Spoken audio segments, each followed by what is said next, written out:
বন্যার অবস্থা এমন হয়েছে, গলা শুকায়া গেছে, পানির পিপাসা, চিৎকার দিয়া বলে পানি,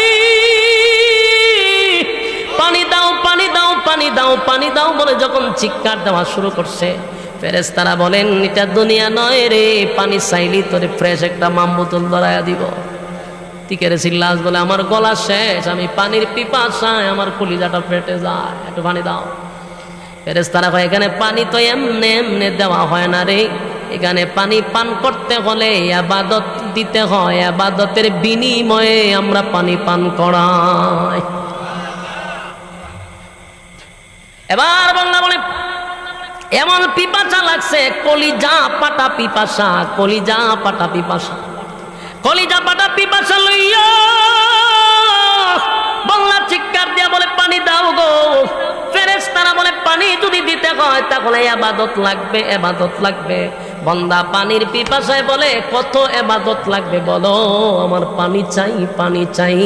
ওই ফেরেশতা বলে এক গ্লাস পানি হলো 500 বছরের ইবাদত।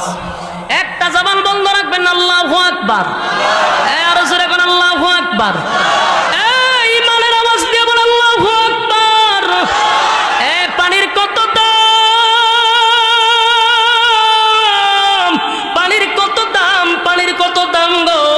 দুনিয়ার জমিনে আমার আল্লাহ কত মিষ্টি পানি আমাদেরকে পান করাইলো, কত পানি আমরা পান করতেছি।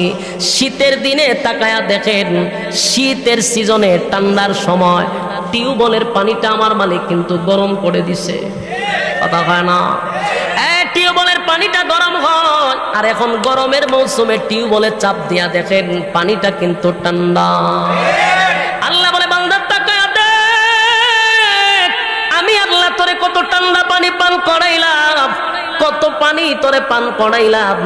একবার পানি খাইয়া আমি আল্লাহর শুকরিয়া আদায় করলি না, একবারও চিন্তা করলি না আমার মালিক আমার এত পান করাইতেছে, আমার মালিক আমার এত নিয়ামত দিতেছে, একবারও শুকরিয়া আদায় করলি না।